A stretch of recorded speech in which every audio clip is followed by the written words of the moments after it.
That's fine. All right. Now, I'm mostly off camera. At least I'm not blocking it. I'm doing this so that you guys can see the difference of what's going on. I will advise, before you start fencing, that you take the fragile reliquary around your neck off and put it somewhere safe. Just as a principle. The only reason I'm keeping my knife on is I don't trust him. He looks shady. Don't worry, I don't have any knives in my car or anything. That's what makes me uncomfortable. I don't have any. You're not armed? You're not armed. That means you must be like a vampire or a government agent trying to look at... I'm kidding! Oh my god, a liberal.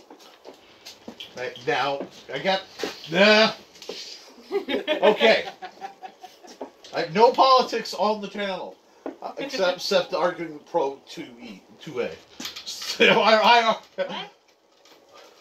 2E is second edition, which is what I argue when people tell me how good third edition is. 2A is the Second Amendment, which I argue about when people tell me I don't need to have a knife everywhere. Anyway, this is a sword, okay? What you are holding are Purple Heart tactical trainers. They are the Italian tactical trainers. I find them. They're nice. Italian tactical. This is a, technically it's a Bilbo tactical trainer, if we were to call it, of my own design for my own use. Purple Heart doesn't have this yet. They have to pay. But they all have similar parts, so we can work with it.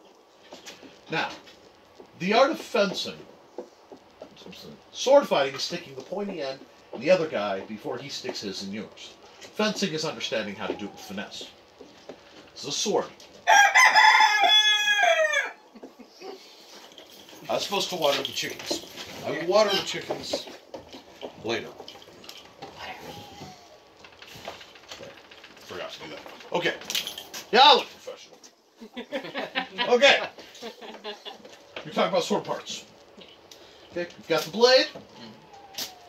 The blade, in length, can be broken down to any number of parts. There are 3 I expect you to know, and 2 you'll probably use. The forte, the mezzoforte, and the foible. The foible is weak. Mezzoforte is medium strong. Forte is strong. Yes, some people say the old pronunciation is fort. I refuse to use it. I will teach it the way I learned it 20 years ago. Now, it has a guard. Yours actually has a bell-like piece. Mine doesn't currently because I haven't made it yet. It has a crosspiece called quillions. It's a knuckle guard. It has a grip or a hilt. The bottom is the pommel. Pommel is the same origin of the word pummel, which means to beat. Now, back to the blade. You have the true edge and the false edge. These weapons are considered to be double-edged weapons down their entire length. That's how we will fight with them. That's how we will train with them. The true edge, when you grab it and you want to naturally hack downward, wherever that instinctive cut is, that is the true edge. It matches up with the knuckles. On the roof. Off camera, Jim found the roof. Now, a sword should be between the length of your arm to the center of your arm and torso, to the center of your torso. As you can see, this is almost perfectly scaled for me. I am that short-armed. You will find those fit you reasonably well. The longer they are one-handed, the more thrust-oriented they usually are, until you get 2 hands into play. Now, the simple sword, which is the style I teach, is built around 9 guards. Okay? We will get to those guards after I teach you how to move. And we will get to moving after I teach you how to stand. Because right now, both of you are in positions to be easily killed. If you step on a field like this, you better have your sass game on. Because that is your only defense. Right-handed or left-handed? Right-handed. Right-handed or left-handed? Right-handed. Groovy. I am ambidextrous and dyslexic. That means I will switch between right and left hand mercilessly and randomly. You will adapt or you will suffer. Now, Most likely suffer. yes, you. I will slowly adapt. It's okay. After I will suffering, try to you're keep slowly it gonna straight, suffer. but these things happen. Now, when you are standing, we're going to take. I want your lead arm, so in this case, your right arm, forward. I want your toe pointed like the bad guy is directly in front of you. So look down, get the toe of that Connie pointed straight at my toe. Your back foot should be either 90 or 45, depending on if you have any martial arts background. Do you have a martial arts background? No way. Do you have a marching band background? No, I'm close to it. But no. No. Okay. Well, see that actually affects what you know. I'm gonna turn the fan off at least because that pitiful squeak is killing me. Okay. Now, like I said, before we can move, before we have to stand, you're upright, your shoulders are slightly back, your feet are just about shoulder width apart, your knees are loose. If you lock your knees, you will pass out. It may take a while, but if you stand with your knees locked straight up, you'll get kind of cross-eyed and keel over. I do not want to deal with the medical bills or the annoyance of having to rouse you. So, don't do that. Keep your knees bent. Okay? Now, I'm going to tell you how to move. A little later, you will see me fighting, and it happens to just about everybody. You will say, wait, Nick, you said don't do that. There are two factors you need to know about the way I move. I have a background in Tai Chi, and a couple other Eastern things I've dabbled in, which has affected my footwork. The other thing is mechanically, and the reason I walk funny is my ankles are actually bent. So for my ankles to be straight in line like yours are when you're standing out, this is actually roughly where they need to be. It's very, very wide. Yeah. That means I move radically different from most people. So at some point you will see that and just let it go. Now, to move, you always move, at least when you're starting out, the foot closest to the direction you want to go. And we're going to get it back. I'm going to pause the video for just a second, deal with something, hopefully, and then we'll get back to it. Let me see. And we're back. Sorry about that. Had a bit of technical error. But you guys should have your first footage, amongst other things, couple months, couple years, being able to look back and see where you've come is really good for your ego. He's not part of the group page. He will be. Okay. You're on Facebook, right? Yes. Friend me. I will add you to group pages, and then you'll be able to see stuff, and you'll get links and goodies. But, okay, so, what we were talking about was when you move the foot closest to where you're going. So it's okay, look down. Advancing is real simple. You're going to take a step, and then you're going to pull the foot. Now, when you retreat, same thing but backwards. Back step, pull the foot. Well, that's the chickens. Hopefully this is the last week they'll be in the sleigh for a while. Okay? So I want you to do that again. While you're here, I want your tip up, roughly pointed at the guy in the middle in front of you. I don't want to block the camera. But, step. Now, follow me. I'm going to step back. You guys step forward. Good. Now I'm going to step back. Note, Ashlyn is keeping, they can't really see it, but keeping our relative distance the same.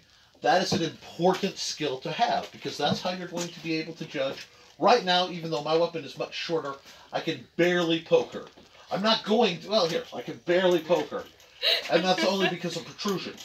But she can definitely skewer me with ease, and I lack the protrusions. But, so I'm going to back up, advance. Retreat. Excellent. Now, many people will say, don't drag your feet. Yeah. I'm not many people. I believe you should lightly drag your foot. Because if you drag your foot and you feel a rock, you can stop the motion before you come down on a rock, a stick. I want you to train, right now this is relatively smooth fencing area. But, once we're out back, it's not smooth. And I'm going to teach you so that you can fight in woods, in houses, wherever. Okay? Now, we've got the door and the wall. I'm not going to worry about left and right now. I prefer to work off of a landmark. So, when you move, which foot, in your case, it's your back foot is closer. If you look down, your back foot is closer. So it's going to look like this. You're going to step and reset. Okay? Now, when you go back to the wall, it's going to be that way. Watch my feet. You don't need to worry about much else. Step. Step. Keep it tight. Keep it smooth. You're giving the very beginnings of muscle memory. So when you're training at this point, you need to train very slow and very repetitively. This teaches your muscles what to do so that when you need to do it, you don't think about it. Your body knows what to do. Is that getting heavy for you? A little, but it. Like, that's good. Keep the tip up. Because these are slightly heavier than some trainers. Mine isn't, but I'm held together by plastic, so I'm allowed to have a lighter trainer. Ah! Bullshit. Call it that. I also sit and train with heavier things than all this combined when nobody's around to stay up. But okay. So to the wall. See now on. See if you're gonna. Okay, go to the door. To the wall. To the door. To the wall. Excellent. Now we're going to talk about a lunge for a moment. You can put your guard down because if your guard is up, you're not listening, and that'll let you relax your arm. Yeah, you can hold your sword like this. It will be easier on you. Okay. Do not poke the tip of the weapon into the ground. It's disrespectful to the weapon. And if you do that outside, you get mud. The first time you poke me, I get a brown smear across my shirt. I will be very cross. As your instructor, you will be hitting me a lot because I have to teach you how. Do not presume that that is fully your skill that you are hitting me. That's a common mistake. I don't want to deal with that later, so we'll nip it right now. Okay. So, you can go forward, you can go back. But you've all seen lunges, and they all look like, there you go. Let me look at something real quick. Okay. I can't even get my feet. But a lunge, I have one. A practice I can do, usually. A proper Olympic lunge looks something like this. Right? Right. It's very long. It stretches out. And then they recover forward or they recover back. I don't ever want to catch you doing one of those outside of that field. Now, if you start strip fencing, then we'll put lines down and stuff. But I'm not. Because we train like there's another a-hole. Okay? There's always somebody else. I don't want you training in any technique that makes you really good against one person but leaves you vulnerable if there's anybody else. So a lot of what we do, people will go, well, I've seen this technique. No, just leave that. You're learning how to write. You don't need to learn Shakespearean English yet. Let's just get your ABCs. Okay? Mm-hmm. So, we've covered the movement. Does that feel comfortable? Mm-hmm. We're getting into lunge. You see what not. A lunge I want you to do is, this is a normal step, right? Mm-hmm. You gotta look down. You gotta watch my feet. I know you're used to paying attention to the eyes. Watch my feet. This is a normal lunge. It's just a step. The lunge is then just no more than a shoe length. It's just because I don't want you training, because if you start training with the lunge, every shot is a lunge and you lose the advantage. What you should do is fight with normal footwork till they're comfortable with it, and then when you have an opportunity that they've given you an advantage slightly out of your reach, lunge, pop in, and then reset quickly. Because she might be flanking around to stab you. Always expect like there's another Ashlyn flitting around to stab you at all times. By the time I am done this year, everybody will be walking around carrying a trainer dagger for their own protection again. We're going to go back to the glory days of the Republic where people were getting backstabbed for not paying attention to the fact they could be backstabbed. But, literally, movement is simple. It's just box stepping. Now, as we get into it more advanced, we'll talk about the line of attack, which actually we can parry right into that. Would you stand over there and put your back foot on the drain? turn and face me, get set up. Put your toe right here on this line. This line, knees slightly bent here, even though you're in a good gigante laying back. Guard up. Good. Get your offhand up in your heads up display. Because I have to touch you at points. I'm not anything inappropriate. You have to see this in the offside of your hand for now. Okay. Because if you put it down here, it disappears and you'll forget it's there. It has to be up. It's just like playing Halo. I've never played Halo. Call of Duty, any first-person shooter. Well, you've watched him do it then. She has not. Well, we're going to fix that at some point. I'll introduce you to the wonderful world of Warface. Okay. Now, when this line is called the line of attack. Okay. Now, what that means is the shortest distance between you and me, you either have to control or abandon, which means if I try to get you, you have to stop me from getting you, and I'll tell you how later. Okay. Or you have to get off it. But your lunges are going to run a lot. Now, when you are moving, especially in a lunge, if you get nothing out of this, your toe is pointed where you need to go. Okay? Do not lunge like this. Now, this is important. Keep your toe where you're pointed. Eventually, you're going to do things where you're working diagonal. Your toe is always pointed at the bad guy. Because if you stop and you do this wide stance like you see in a lot of martial arts... Sorry, Jim got quiet. And like I said, I'm trained to be nervous. This tendon starts to get strained. You will start to walk poorly. You will eventually have health issues, and you will damage this. Ooh. Straight. Every time. Okay? Okay. Now, so we roughly know how to move, and we're going to play at it more. This is the first lecture. We're going to do a bunch of stuff, and then I'll give you this lecture again, probably next week. I might give it 4 times in a row till it sinks in. Don't worry, I'm a quick learner. Anyhow, that all being said, glorious as it is, what I need next is the weapon, okay? Now, there are a lot of complicated systems out there. For a single sword, I teach the simple sword, which has 9 guards. 9. That's all you need to learn to be able to make a sword go. If you sheath your weapon, offhand, so you're standing like it's in a belt. Excellent. The first position is wildly uncomfortable. Now, I'm going to mirror it so that you can see the body mechanics better. I find people do better. If you draw and let it arc straight up, your fingernails are to the outside, and that's what I didn't cover. I didn't cover the quadrants. It's been a while. Okay?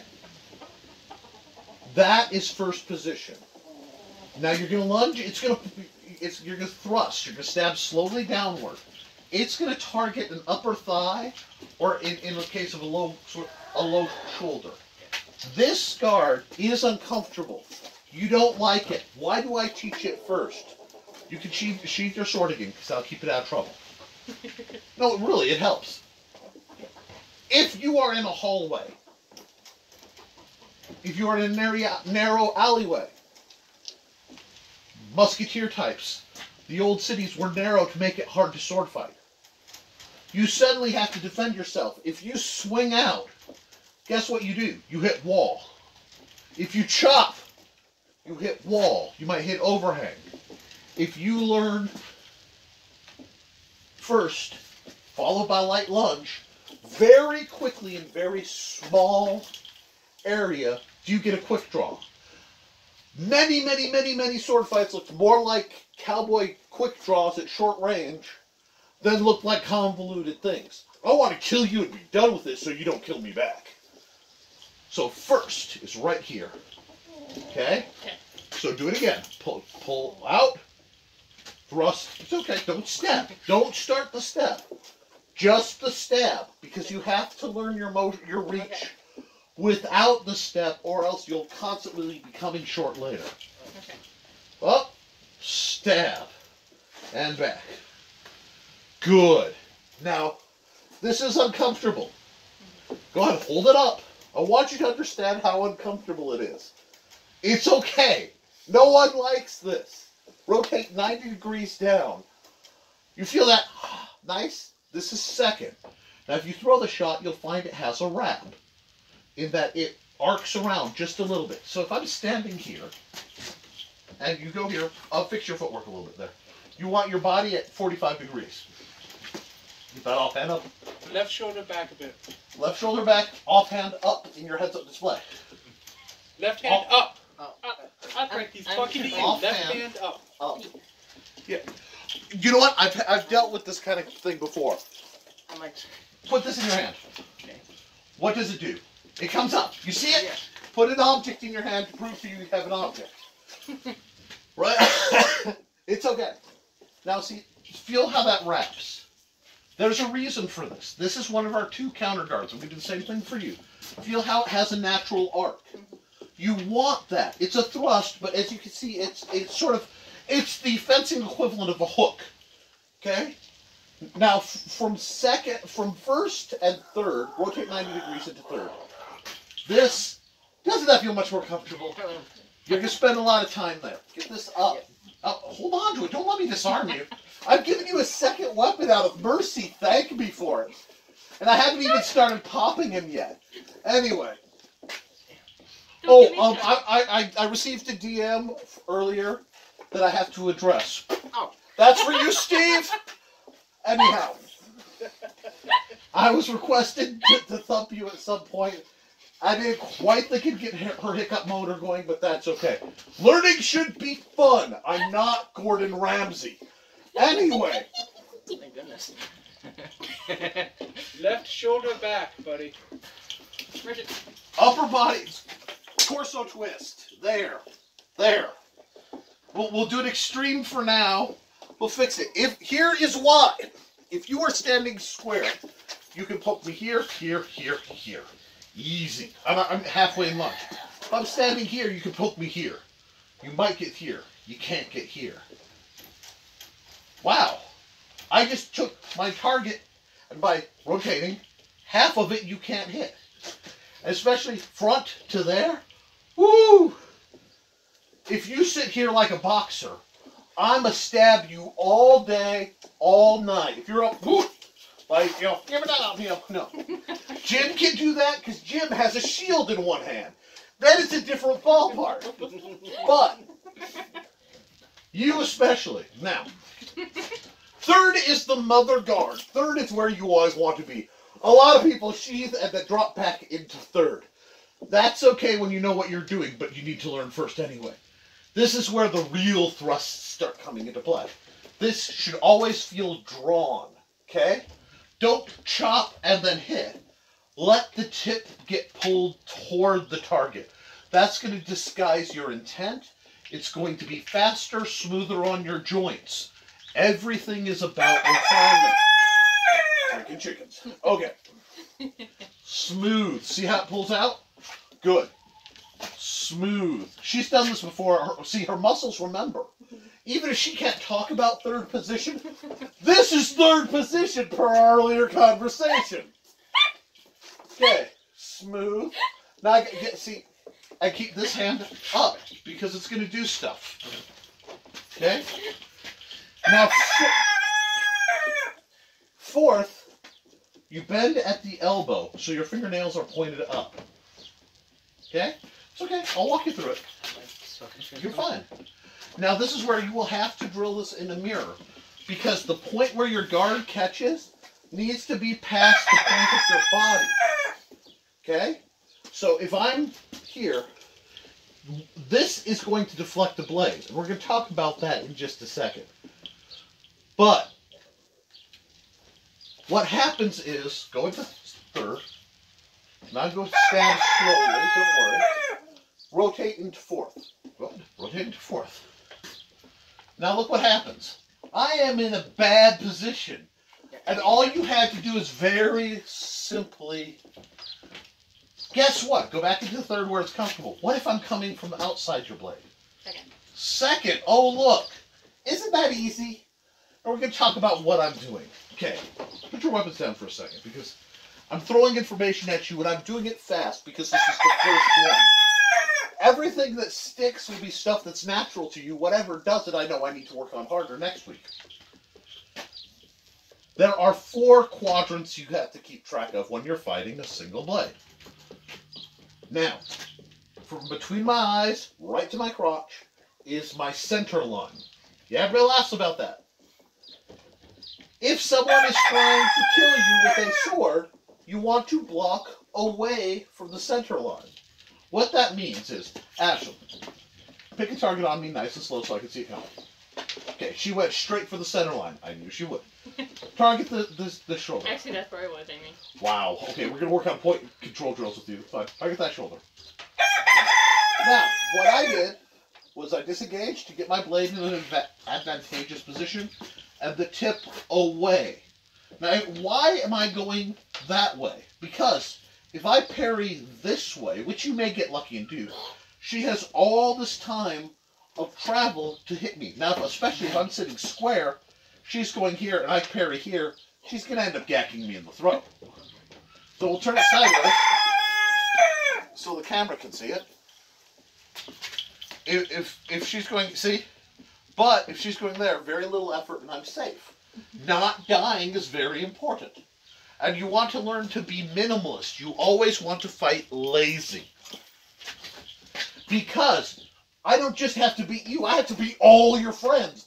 I don't know if there's 30 of you out in the woods tonight. So I got to deal with everybody with efficiency. Cowardice is a beautiful thing on the fencing field. You know what I don't? Yep. Okay? So thrust, nice and easy. Boom. Offline. And I know I couldn't reach her, so I went into a nice little lunge and I got there. Here's the thing. Guard up. I'm not going to hurt you. I'm going to annoy you a bit. Tuck that elbow in just a bit, because if you leave this open, I can poke your ribs. There. You've got no weapons, so you feel comfortable holding the hand up. This comes through. If you go to poke me, go ahead. Just straight through. Fine. Whoop. And then I'm going to come. Now, I didn't hurt you. I actually supported the block. If I had a weapon in my hand, that would have been much better. But, you know, this is just body mechanics. I've been doing this so long. These are linear guards. And what they do is they break up the quadrants. So, from the center line, you have the outside, which is out towards your weapon over here, and the inside. Okay? This is the farther back, the receptive side.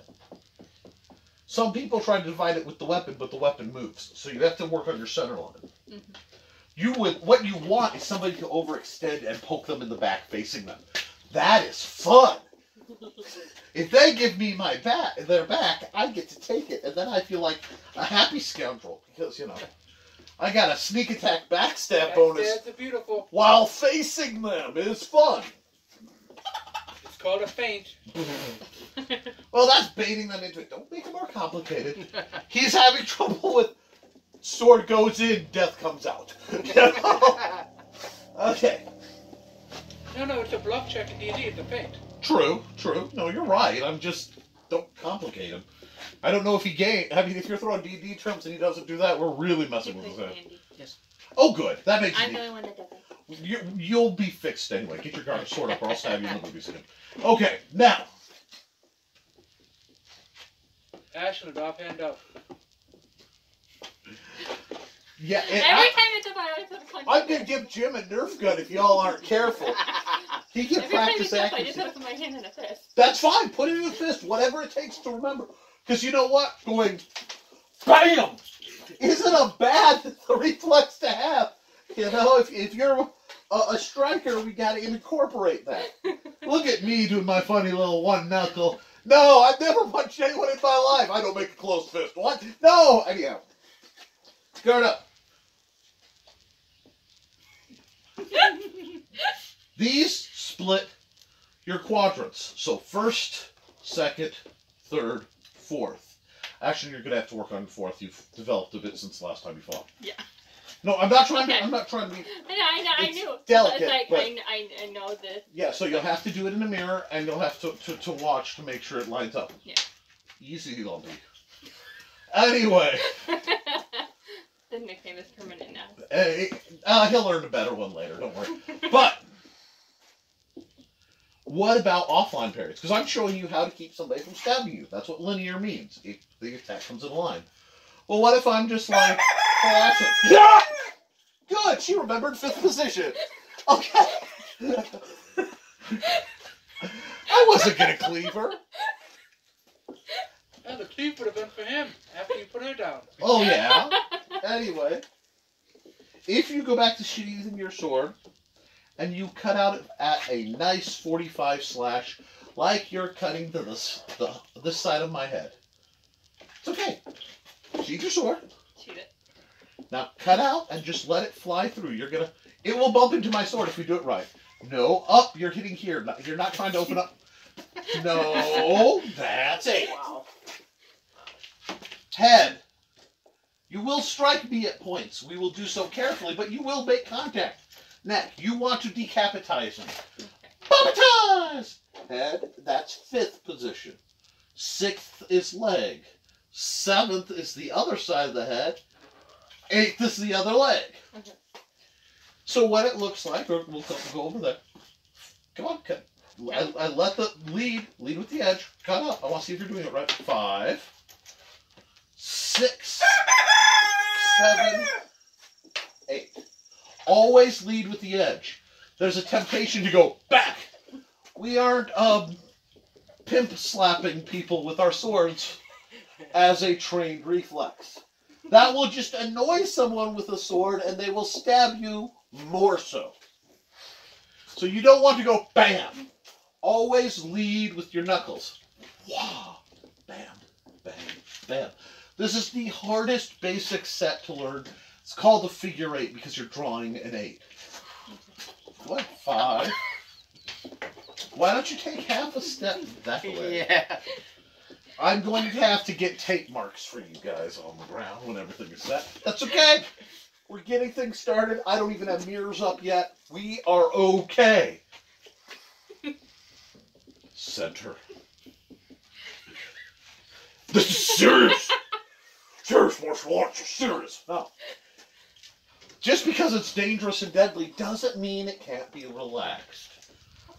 But you pay attention. Respect it, but don't be scared of it. Okay? So I will go by you again. Okay? Well, I know it sucks. Everybody sucks at this. I sucked at this. Jim sucked at this. Amanda sucked at this. Everybody sucks at this.